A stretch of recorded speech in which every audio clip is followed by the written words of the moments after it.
and welcome to On the Turf, hosted by three guys who have never been on the turf. My name is Arjun.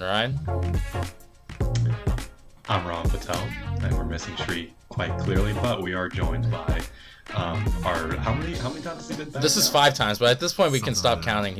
Yeah, he might as well replace Shri. But we got Kamil Lemdani back, our resident Bills fan. Thank you, go Bills. Who I'm sure has a lot of thoughts. A lot of great thoughts to share. A lot of great thoughts for today. But yeah, we're excited to have him back, and we'll dive into what I'm sure is not going to be a very good episode for me. Yeah, Rohan got proved wrong a lot last week with a lot of different things. And really, if we're being honest, Kamil, this has been a trend throughout the entire year. Yeah. This has really been a trend throughout the entire year. You know, he's very adamant as well. Wait. I disagree.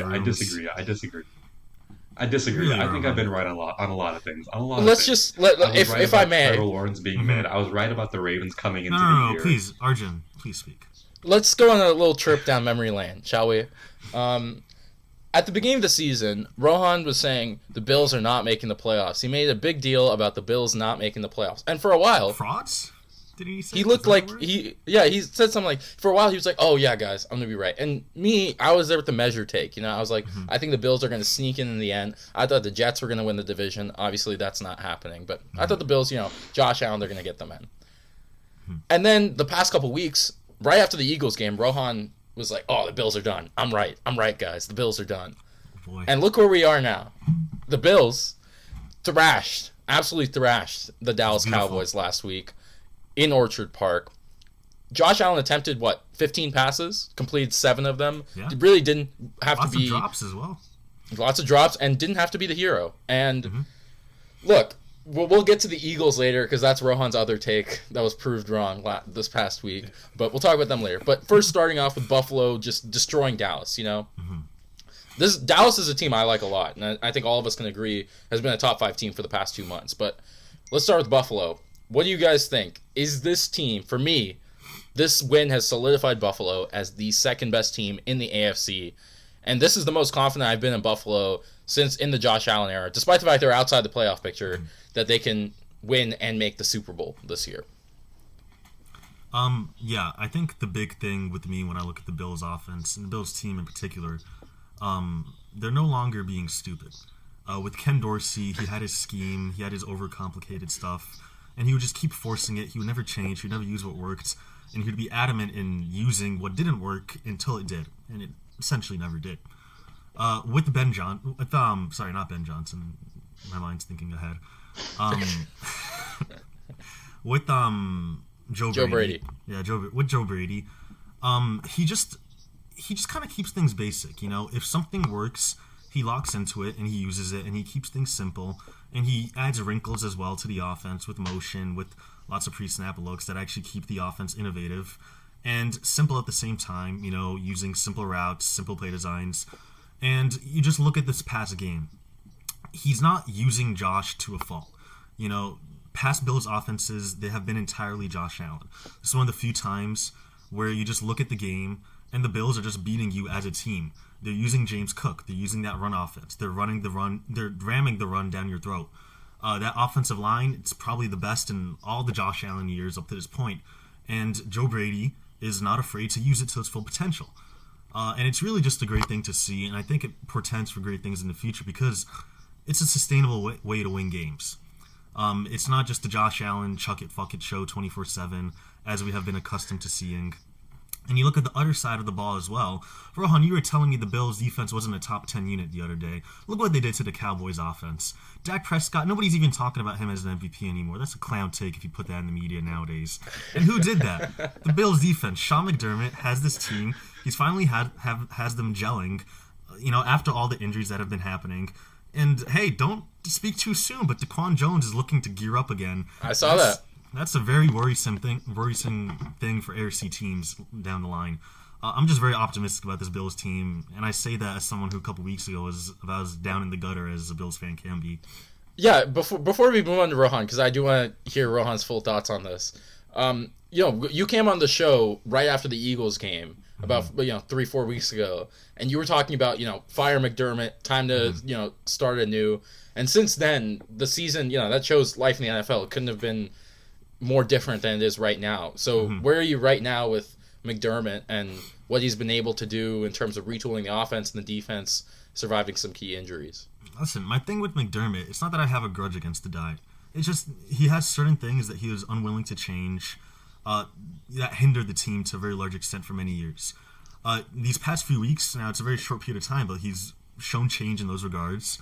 He's been getting much better with clock management, using the defense situationally, not being afraid to be aggressive, letting the offense breathe, letting them use what works.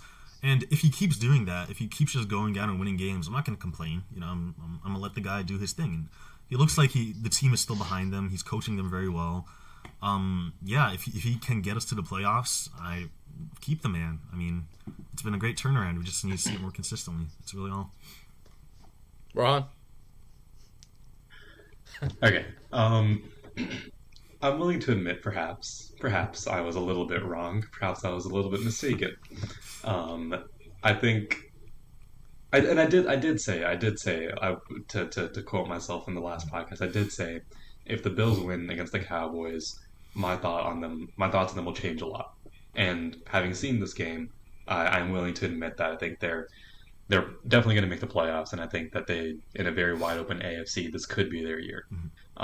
I don't think this is by any means the strongest Bills team we've seen in recent years. I think they're benefiting from the fact that this is a weak AFC. I also think that, listen, we saw, in my defense again, we saw a facet of the Bills that we've never, ever seen before. I mean, if I told you guys that Josh Allen threw for 94 yards in the game, you wouldn't think they won.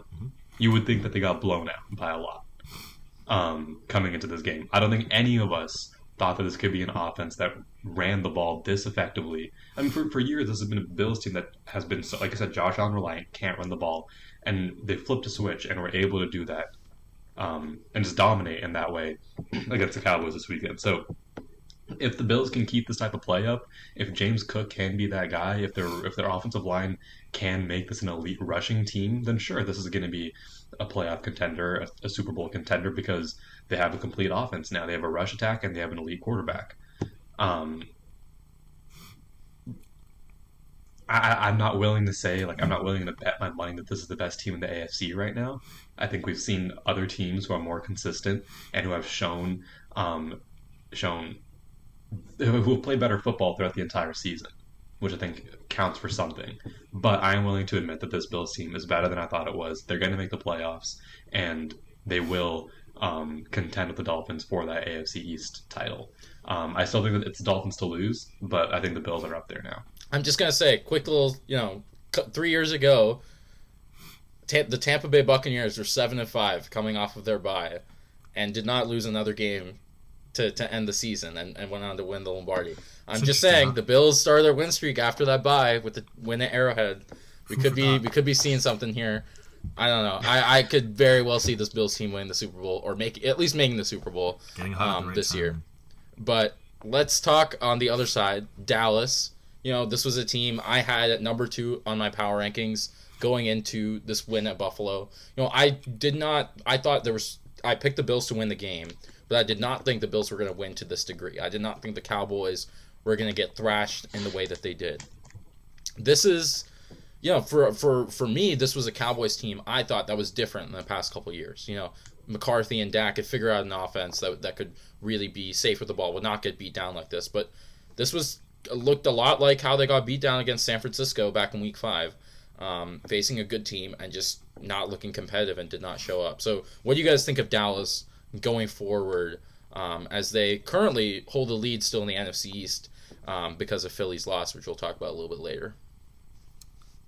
I think there's 2 big problems with this Dallas team, one on each side when you look at them, especially in this game.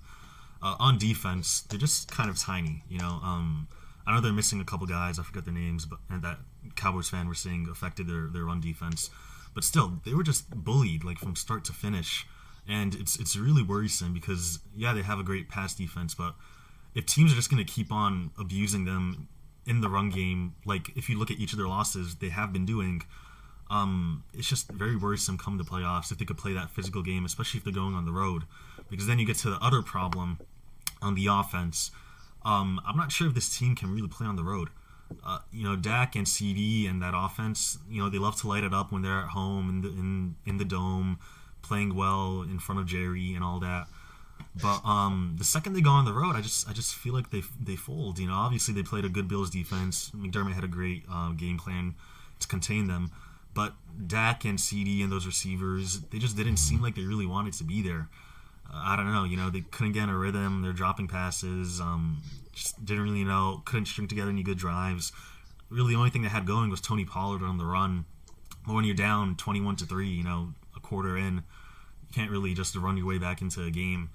And I really don't know how they respond, especially considering that I don't think they're going to win the division, and they're going to have to play a road game at some point when the playoffs come. Yeah, I mean, I think the first point you made is pretty important. I didn't realize that all four now the Cowboys' losses have been on the road. Granted, I think they might escape that if they keep hold of the NFC East. But I mean, that is a really good point. That I think their road woes have been a real issue. But to your other point about the run defense, I mean, it's tough because, I mean, looking at their game so far, it's not like they've had a particularly bad run defense. I mean, I'm looking at their other loss was to the Niners, and they weren't particularly bad there. I mean, they held McCaffrey to one of his lowest total carries of the year. They did well against the Eagles. They did well against the Seahawks. The Cardinals put up 200 yards rushing against them in Week 3. I don't know how we did that, quite frankly, but we did do it. But I mean, point is that I think I'm willing to believe that the Bills game and the Bills run defense was a bit of an aberration. I'm willing to believe that. But I think that this Cowboys team is something that we've talked about earlier. I think it's a team that can beat teams that are worse than them, and they'll run over teams that are worse than them. But give them a team that's equal or better or a little bit worse even, and they struggle. I think the Eagles win from last week sort of was a mirage, and we'll talk about the Eagles later, but I think that's more of an indictment on the Eagles rather than how good the Cowboys were. I think that's what that game really showed us. I think the Cowboys are still the second best team in the NFC, but it's a pretty wide gap between them and the Niners. Yeah, and on that topic, let's talk about San Francisco, because they clinched the NFC West this week with their, over 40-point win, or put up over 40 points against Arizona. Big accomplishment there for Brock Purdy and his homecoming back to the great state. But this Niners team, I think we all agree, best team in the league, bar none. I think for me, they're in a separate tier than every other team. But let's talk about the MVP race. We talked about it a lot last week, but there's been this new narrative about McCaffrey. I think he had like 3 touchdowns, nearly 200 yards from scrimmage in that game against Arizona. But it seems, look, I'm just going to say this. Purdy deserves MVP at this point. Yes. Look, I'm not saying McCaffrey is the best running back in the NFL, probably the best weapon in the NFL in terms of everything he can do. But Purdy is leading the NFL in every single passing category except passing yards, which he's second in, while the Niners rank dead last in pass attempts. Mm-hmm. So that means for every other team is attempting more passing than they are, but he's being far more efficient with it. And there were a couple plays in that game where Purdy is just seeing the field so quickly, rolling out so fast, making quick decisions. And despite the fact he's not, the physically capable guy, he is elevating this offense to something we ever talk. And we're going to talk about the weapons. I'm sure Rohan, you're going to bring up, he has all these weapons. That's why he's doing it. But let's be honest, Patrick Mahomes, I'm not saying Brock Purdy's Patrick Mahomes before I finish this take, but Patrick Mahomes had the greatest tight end of all time and one of the greatest threats at receiver all time for the past 3 years, and won an MVP and a Super Bowl ring. And no one questioned whether Patrick Mahomes was doing it because of the weapons, right? It's just because this is the whole fact that Brock Purdy was picked last in the NFL draft that's still coming back to haunt his perception in the media and the public. Mm-hmm. Which is why I think that if you look at just his stats and look at the way he's playing, there shouldn't be a conversation whether he's the MVP. Yeah, I'm in complete agreement with you, Arjun. Frankly, I think the disrespect is pretty ridiculous. If anybody else was doing this, if Mahomes was doing this, we'd be talking about how he's elevating all these weapons and how it's a historic offense and, it's one of the greatest seasons to ever grace football. Because let's call it for what it is. That's what this is. Look at these stats, dude. I'll just pull this up. 9.9 yards per attempt, an adjusted 10.6 yards per attempt. That's a first down every time he attempts. That's ridiculous. 119 passer rating. Listen, QBR is it's a random metric, but a 76 QBR. These are ridiculous numbers. I don't know how we could try to say that he doesn't deserve it, that he isn't a worthy candidate or a worthy recipient of it should he receive it, because I just think this is ridiculous. And you watch him play. It's justified, the stats. He's slinging it. He's going deep. He's making his reads. He's hitting tight window passes. I think this guy's the MVP. I think it's a great season. And like you said, Arjun, if he wasn't drafted with the last pick, nobody would be discussing this. Okay, listen. Brock Purdy is a good quarterback. A great quarterback. An elite quarterback. He's bordering on elite. Not he's bordering. bordering on elite. He might honestly be elite now. He could just be an elite quarterback. Okay, the reason I'm hesitant to give him the elite, he's been elite this year. The reason I hesitate to say elite is because I think when you talk about elite quarterbacks, when you talk about the Patrick Mahomes, the Josh Allen, it's like we've seen them do this for 3-4 years, Sure. And then you say, okay, he's an elite quarterback. Brock Purdy this year, hands down, elite. And I don't know, it's not a dig on what he's done. I mean, obviously the story is great.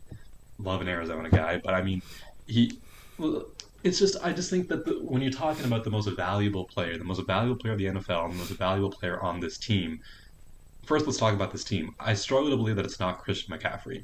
I mean, Brock Purdy has taken this offense and made it elite. He's taken this offense and made it what it is. I'll give you all of that.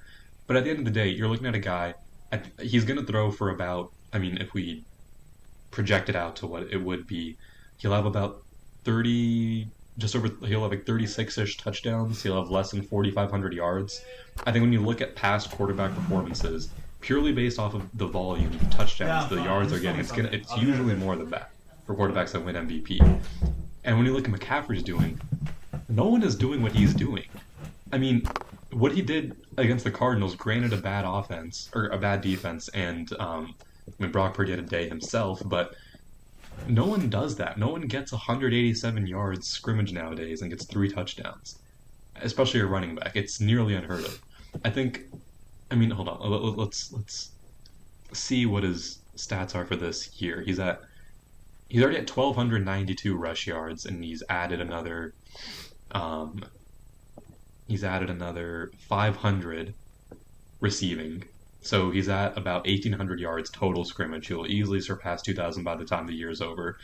He's at 13 rushing touchdowns and 7 passing touchdowns. So he's 20 touchdowns on the year. 20 touchdowns from a skill position player and 1,800. No one's saying McCaffrey isn't good. No one's saying McCaffrey isn't Offensive Player of the Year either. These are Offensive Player of the Year stats.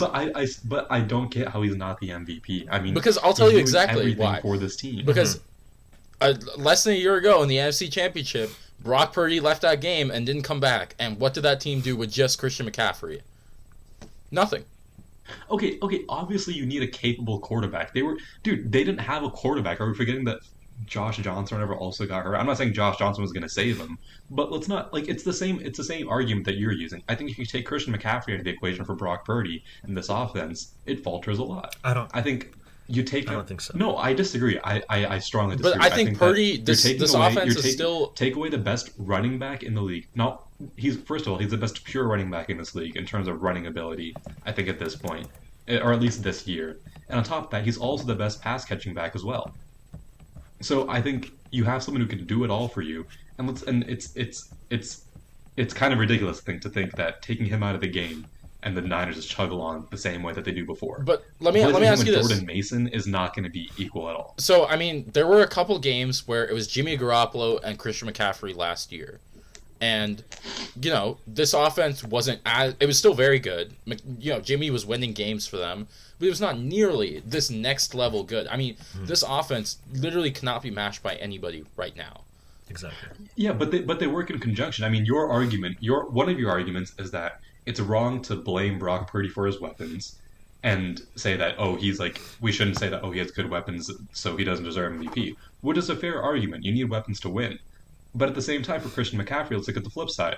I mean, we shouldn't dock him for having a quarterback who can actually get the ball down the field, who can actually get the ball in his hands as a pass catcher. How is that his fault? I think he's doing what he can do. No one can do what he does. I assure you, put other top 5 quarterbacks into this Niners offense, and they'll do what Brock Purdy's doing, right? I mean, put Josh Allen, Patrick Mahomes, Justin Herbert, they'll all do it. Rohan, this is what I'll ask you. But no one is doing what McCaffrey is doing. This is what I'll ask you. Which team scores more points? A Niners team with Jimmy G and Christian McCaffrey? Or a Niners team with Brock Purdy and no Christian McCaffrey? Which one scores more points? Tell me. I don't think that's I think that's an easy. I wouldn't say that that's an easy. I think it's Brock Purdy. I think it's Brock Purdy. I disagree. You're taking away the entire Niners rushing attack. Your point about the Niners throwing the ball the least amount of times in the NFL goes directly to show how, I'm not going to say reliant they're on the rushing attack, but how important that rushing attack is. I mean, Christian McCaffrey does so much for them. He leads the league in yards in rushing attempts as well. I mean, he does so much for them because he takes on such a big workload. I think that has to be taken into account when you're talking about MVP. I mean, he's touching the ball more than any other 49er on this team outside of Brock Purdy. Because Brock Purdy's throwing the ball, he touches the ball every single down, but he's touching the ball more than anyone else, and he's been elite with it. I mean, he leads the league in rushing attempts and rushing yards, and he has, on top of that, he's thrown in another 500 yards through the air and 20 touchdowns. I mean, no one is doing what he is doing. It just doesn't make sense. I haven't even gotten to Tyreek yet. I think Tyreek is a very close number 2. Tyreek can't be number 2 anymore. Yeah. I mean, with the injury, he's not going to win it now. I think it takes him out. I think in a world where we're talking about true most valuable players, Tyreek is up there. But if you want to talk about Brock Purdy's game cementing himself in MVP status, it should have been this game cemented Christian McCaffrey in MVP status because of how elite that game was. But sorry, Kamil, to go on Tyreek for a second, I just, at least the Niners and Purdy and McCaffrey have actual quality wins that they can point to. And I hate to say quality wins, it's not college football, but if we're talking MVP, that is important in my opinion. Yeah, and speaking of quality wins, fair enough. I want to get into that discussion when we talk about this next team in the NFC. The Philadelphia Eagles lost to the Seattle Seahawks on Monday Night Football, allowed a miraculous fantasy playoff winning drive for me, and a playoff saving drive for the Seahawks by Drew Lock. Hits JSN on that beautiful, ball. Only JSN had a chance at that in the corner of the end zone. But Seattle alive in the playoff race. I'm sure we'll be talking about them more in the next couple weeks as we get closer to it. But I want to talk about Philadelphia. Philadelphia is a team 10-1. We saw them beat Buffalo in overtime. We've seen this team throughout the entire year. I mean, I was looking back at their schedule. They've only had 2 games where they beat a team by more than 1 score, which was Tampa Bay and the Dolphins. And Tampa Bay was like week 3 or week 2, something like that. But this Eagles team has been coasting along all year, and now finally they're on a 3-game losing streak. They haven't put up more than 20 points in almost a month since that Buffalo game. Rohan, I'll start with you. You have been a Jalen Hurts. You've been on the Eagles for the past 2 years. Going back to last year in the Super Bowl, you love this team. What do you think about this team as we approach a very easy stretch for them? 2 games against Tommy Cutlets and the Cardinals as they approach the playoffs. Listen, man. I mean, I'm usually quite stubborn with my takes, but I'm going to hop off this train while I still have the chance. I'm afraid this team might be the equivalent of like last year's Minnesota Vikings. Thank you. You took the words right out of my mouth. I was going to say that later. We're just seeing the flaws a little bit earlier than we saw with the Vikings. The flaws are turning into losses a little bit earlier than they did for the Vikings. I don't think this is Jalen's fault. I think Jalen's still a very good quarterback. I'm not going to blame him for last night, considering he was put in a tough position, playing sick and all. I just think. Okay, first off, I think this Eagles team can still run the ball. They just don't do it enough. I mean, DeAndre Swift was averaging 4.1 yards per carry, but he only got the ball 16 times last night. Jalen Hurts had 82 yards on the ground, 6.3 yards per carry. He only carried 13 times. it's like it's the Bills. I mean, what the Bills have done in the past, they know that their run game works, but they don't lean on it for whatever reason. And I think they needed to lean on it more than ever last night, especially when you know your defense isn't that good. You know your defense can get torn up at any minute. It was just unnecessary to keep the ball in Jalen Hurts that many times. He threw the ball 31 times last night, and that didn't make any sense when you were clearly having success running the ball. So I'm not going to blame this on Jalen Hurts. I think put him in an offense that's actually, or scheme the offense to work around what works, and he'll be fine. Bigger issue, obviously, the defense. This defense is bad. This defense is really, really bad.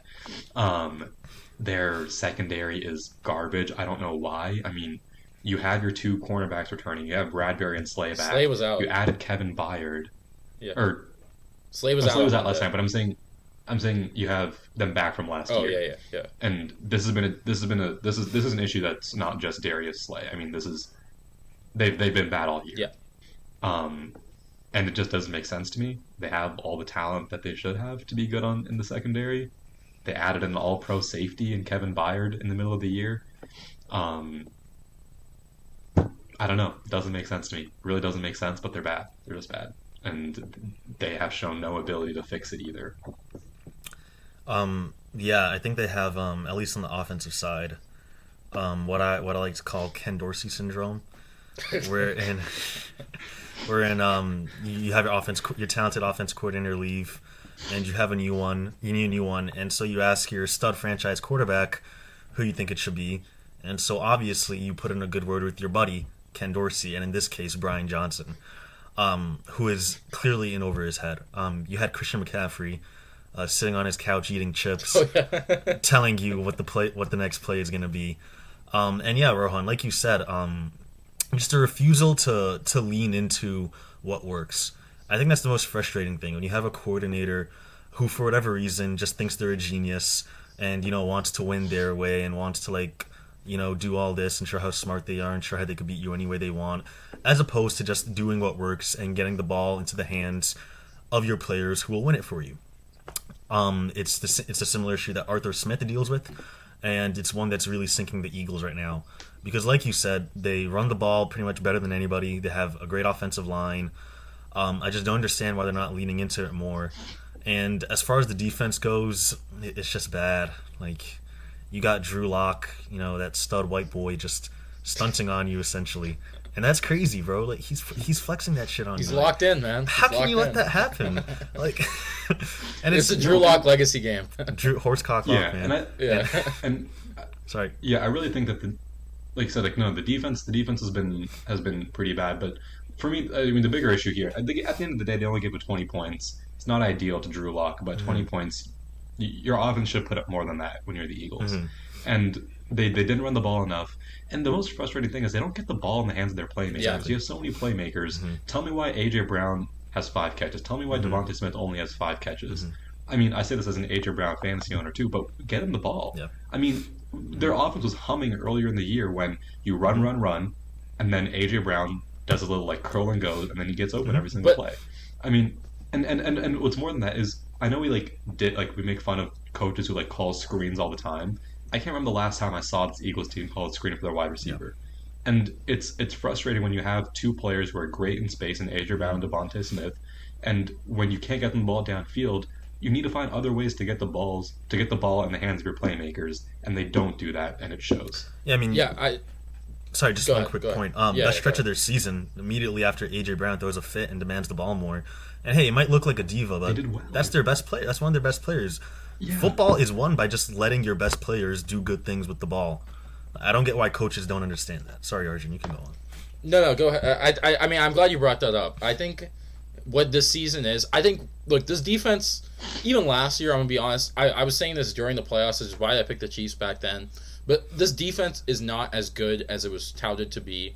I know they had, a record-breaking sacks last year, but the secondary was suspect, and Mahomes realized that in the Super Bowl and picked them off accordingly. But for me, I think the defense They should have known going to the season the defense was bad, and this is something that's been consistent. But I think the offense is actually the most worrying thing, because they were still winning games when this defense was bad, right? They were 10-1, and this defense has been bad since week 1. I mean, Mac Jones had a career game against them, back in September. But for me, I think it's the offense and it's the offensive play calling. I mean, if you guys, I think this is showing the impact of losing Shane Steichen, and we can see how impactful he is, because he's bring this Colts team, who we thought was dead in the water, into heavy playoff relevance. I mean, they might win the division for them at this point. And, I don't know if you guys remember this, but back in 2021, the Eagles were 2-5. Nick Sirianni, first season in the NFL, he turns over play calling after the first 7 games to Shane Steichen. And then suddenly the Eagles get into the playoffs. They get bounced by Tampa Bay, but they get into the playoffs by running the ball, and we saw how good that run offense was. Now, Nick Sirianni's back. It's Brian Johnson, a first-time offensive coordinator, and what are they doing? They're not running the ball. They're throwing, and they're doing all of this stuff that isn't what this offense is meant to be. I know you guys like Sirianni, and I know I don't like Sirianni at all, but I know he's shown an ability to win games or whatever, but if I'm being honest, and we'll talk about this after when we talk about the Steelers, but this whole willing your way to victories thing is getting a little bit overrated for me. I mean, when's the last time a team that has been? I love the narrative changes when Arjun wants a narrative to change. Yeah. When he's sick of the Steelers narrative and the Mike Tomlin narrative, he's like, actually, this doesn't really matter. I'm getting sick of it. Here's what I'll say about. I was sitting in the car earlier today thinking about, I was listening to Nick Wright talk about the Eagles, and I was like, wait, when's the last time team that has been able to will their way to victories has won the Super Bowl? I mean, this isn't college football, but to win the Super Bowl, you need to have some style points, You need to be able to beat down on teams, and the Eagles have not been able to do that all year. Their offensive play calling has been completely out of whack, and I don't even know if they're on fraud watch anymore. I think they just might be frauds, if we're being honest here. If we're being completely for real, this team might get bounced by Tampa Bay in the first round. I think, an observation with the guy like Sirianni, when we say he wills teams to victory, he just takes advantage of downs and distances. You know what I mean? With things like the tush push, he understands football is just won by just maximizing your smartest play in any given scenario to get you that first down to keep the chains moving. You know what I mean? It's not that flashy style of football, but it's sort of a way to counter analytics and just try to pick up those first downs and keep the ball moving. But whatever, it's about winning Lombardis, in my opinion. Yeah. It's all nice talking about these teams that can squeak by, but the Vikings last year, the 2020 Steelers, these are all teams that were able to squeak by and get into the playoffs. But whatever. We're kind of beating around the bush at this point, so let's just talk about it. The elephant in the room, for me at least. I was saying, it's not the elephant in the room for me. I really don't care. Yeah, but I really want to talk about the Pittsburgh, the 2023 bum-ass Steelers. Pittsburgh Steelers. Yeah, I don't know why we're giving them airtime. The elephant in the room. This is just this is really just for Arjun's own therapy. But okay. Let it out, sorry, man. I need to talk about this. I need to talk about this because the Steelers lose what? They were 6-3 at some point. I think they were 6-3, and now they're 7-7. Matt Canada. No, Matt Canada. Apparently, Matt Canada is the reason why we always win greener. Games. Yeah, honestly, apparently he was the reason why we win games. And look, before any Steelers fan that's watching this, I know you're gonna say, "Oh, Kenny Pickett wasn't playing." You really think we were dropping 30 points a game with Kenny Pickett? Let's be completely honest here. Let's not act like we're standing on fucking ceremonial ground here. I love hearing this. Mike Tomlin, look, I have sat here for the past 3 years and defended Mike Tomlin year in and year out. Every episode, I've defended Mike Tomlin for getting us to wins, for getting us to 9-8, for getting us to 8-1, for sneaking into the playoffs and getting destroyed in the first round. But perhaps, just as it was with Andy Reid in Philadelphia, maybe it's time to let old things die. Maybe it's time to move on. Because this team, this Pittsburgh Steelers team, is single-handedly the most soul-crushing team I've ever seen in my life. I saw last year we were in a worse space at this time of the year, and it was more fun to watch this team because there was hope. This year, I walk in the game and I just know we're bad. This is a bad football team. Mike Tomlin, unfortunately, has not given this team the discipline they need. George Pickens and Deontay Johnson are actively taking plays off. This defense, is suspect, to say the least. Needs the linebacker. We've lost our entire linebacker core, but whatever. TJ Watt is still out there. I've said this. The Steelers. Let's not beat around the bush. The Steelers defense is bad. I told you this 3 weeks ago, and you told me that it's not like at the stats. But this Steelers defense is bad. I agree with you. They were bottom 10 in rush offense, or rush defense, and pass defense. You told me that, they get some turnovers here and there. They make plays when it matters. No, the Steelers defense was bad. And they're not getting turnovers anymore. And that's the problem. That's the thing. It thrived off of turnovers and lucky plays and fluke plays. And this offense, I don't even need to talk about the offense. Everyone knows this offense sucks. It's terrible. It's the worst. And the problem is that we will never fix it, I don't think, as long as Mike Tomlin is there. Because Mike Tomlin, unfortunately, is tethered by loyalty, doesn't want to bring in outside coordinators from proven systems. Like, just get me someone from the Shanahan system. I don't care. It could be a fucking janitor who worked with Kyle Shanahan at this point. I'll take him over the offensive coordinators that we have currently, because this offense is broken, and maybe it's time to let go of Mike Tomlin, as he probably gets his first, and I hope he gets his first losing season. Listen, I don't know how much of the brunt falls on Mike Tomlin. I was reading an article a few months ago about how it might be more of a broader organizational thing with how things are run within the Steelers, like you said, promoting from within and all that. I think there's more so a more general change of culture that has to happen within the Steelers, because this sort of, let's just have an anemic offense and hope that the defense gets us some turnovers style of play. I think it's a little ridiculous. I don't think firing Tomlin is the way to go, at least not right now. I think he should get at least another shot with the quarterback. See if they could land on one. If there could be some changes within the offense philosophy. Have the ownership give the executives a stern talking to, let them know this style of football isn't really working anymore. Because I do believe Tomlin can still be a good head coach and lead a team with at least a competent quarterback to victory. I mean, we've seen him bring Mason Rudolph to 8-8 finishes. So I still think Mike Tomlin is a very talented head coach. Things are pretty bad right now. I think they're just somewhat of a rot within them. And like you said, maybe they do need to fire him. I'm actually kind of more wishy-washy on this than I realized that I actually am. It might be time to let go of Tomlin. I really don't know what I'm saying, because it's just such a strange scenario. It really is bizarre. Because the thing is, he is a very good coach. Don't get me wrong. Yeah. He's a very, very good coach. And I guarantee the first day he's fired, he's going to have at least 3-4 teams lining up the entire a truckload of cash to get him there. Because he probably can be a very good coach in different situations. It's just, at some point, like you said, there's a rot, and there's something that needs to be... There needs to be changes. It's reminding me a lot of the Bears. Yeah. Just that insistence on playing that gritty defense and just being okay with a terrible offense. And it's more of an organizational thing than I think it falls on any one coach. Yeah, but at the same time, I think, look at what...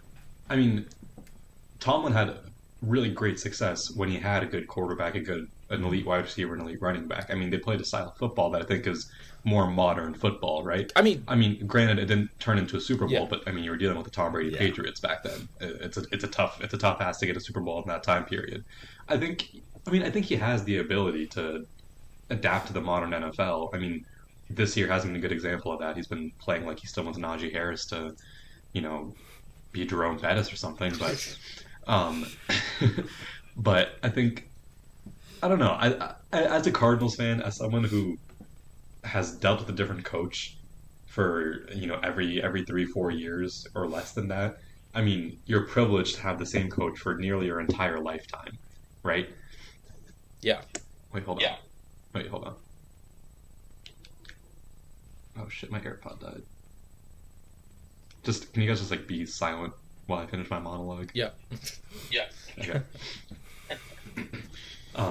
As an Arizona Cardinals fan, where we've had different coaches every 3-4 years, and on the other hand, you've had the same coach for nearly your entire lifetime. I think there's something to be said about that consistency. I think there's something to be said about the fact that you're not changing systems, you're not overhauling your coaching staff every 3-4 years to get something new. And like Kamil said about Matt Canada and the grass isn't always green on the other side, is the grass really going to be greener if you move off Mike Tomlin?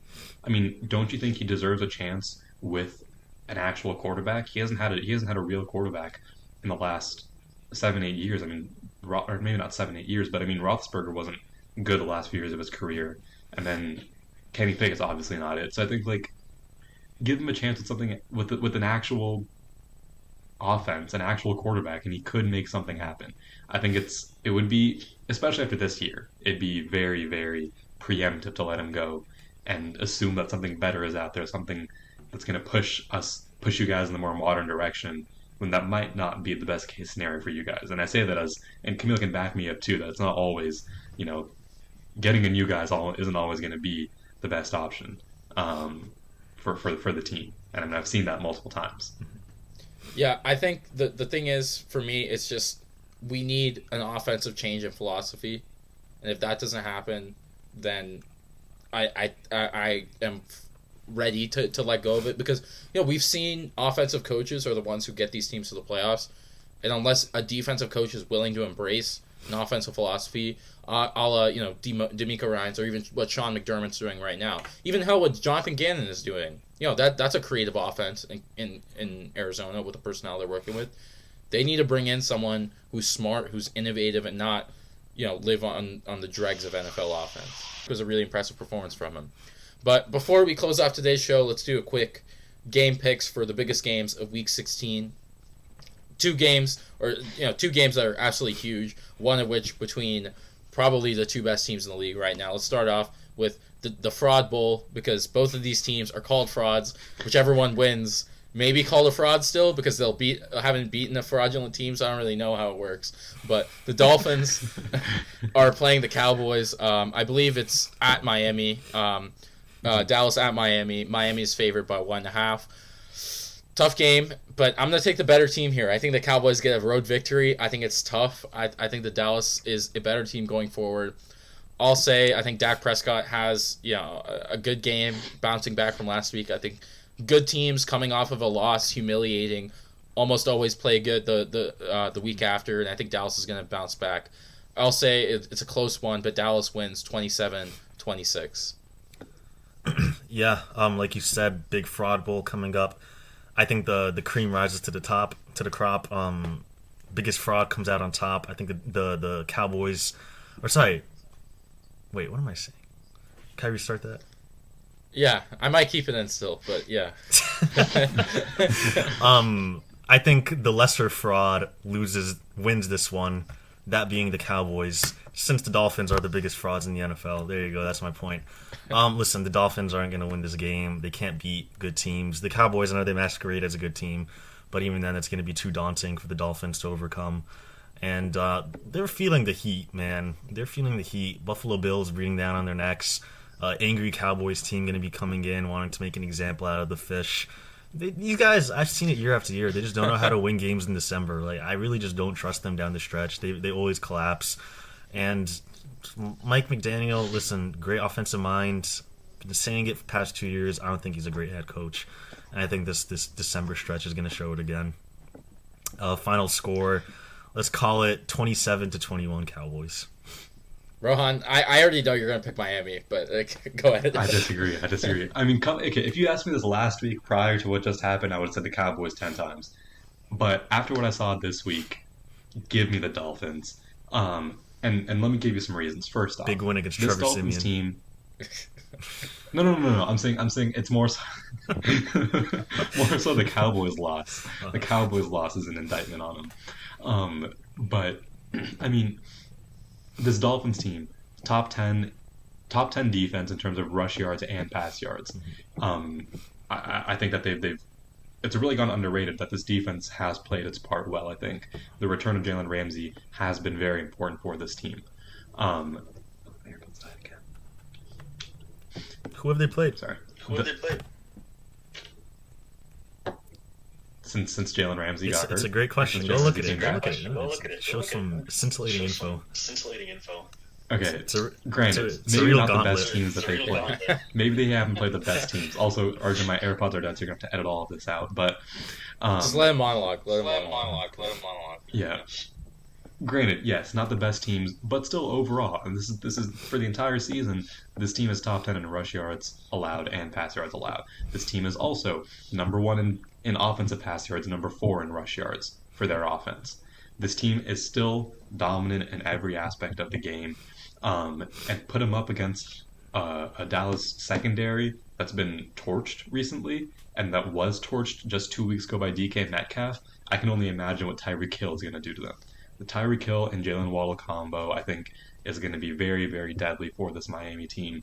I think Mostert and A-Chain, we saw what James Cook did to them. This is an even deadlier rushing attack with Mostert and A-Chain.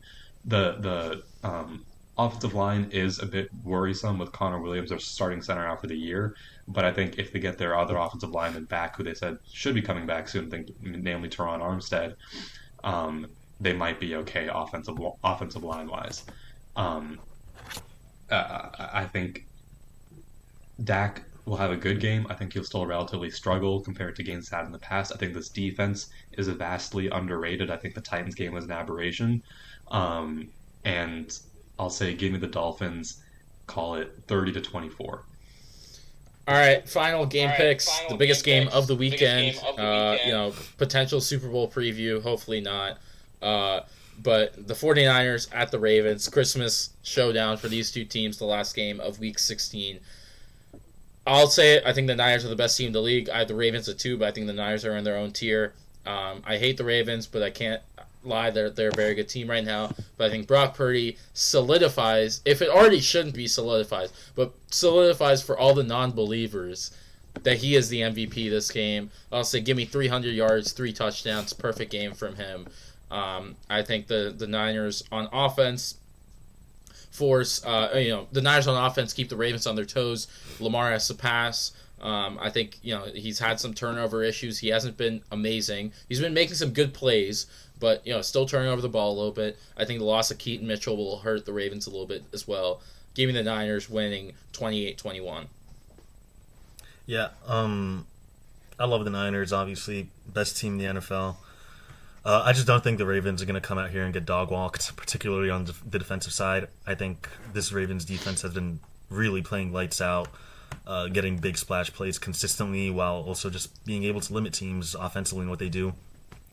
I think on offense they're going to continue to have long consistent drives, stretch out the game, make the Niners play mistake-free and essentially perfect on offense, given how they're going to approach this game offensively, the Ravens. I think it's going to be a scrappy game, really tough, scrappy game. To tell you the truth, I don't know who would win either way. Personally, I'll take the Niners 21-19. I think we're going to get a good old 1940s bowl. It's going to be, it might be a bit more of a boring game than we expect, but it's going to be exciting.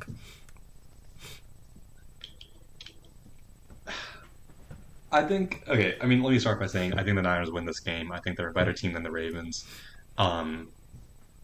This Ravens team, I really just don't know how to feel about them. Some days I'm like, their defense is elite, but some days they're giving up 31 points to the Rams, 33 points to the Browns, and I'm like, is this team actually elite on defense, or are they just like wishy-washy? I think this game is going to really prove it for them. I think they can still have a good defensive game and lose, just because of how good San Francisco is on offense. I'll take the Niners here. As much as I love the Ravens, I think that this game could go differently in the Super Bowl. But for now, the way the teams are playing, the Niners are better. I'll give to them 24-20. And I think this is the game that solidifies Christian McCaffrey's MVP case. I think he's going to have a good game on the ground. Brock Purdy will get confused. Not confused, but I think he'll struggle a little bit. I don't know. Is he a simpleton? He'll struggle. Yeah. I think you can read a defense, Rohan. He can read a defense, but he'll struggle a little bit more against a very talented Ravens defense, and I think McCaffrey will be the one who picks up the slack here, and leads them to the victory. It's going to be a good week. Hopefully this isn't a Super Bowl preview because it's going to be Niners-Bills. But anyway, thank you guys so much for Not sure. I got so excited. Camille just destroyed his phone. And just destroyed his...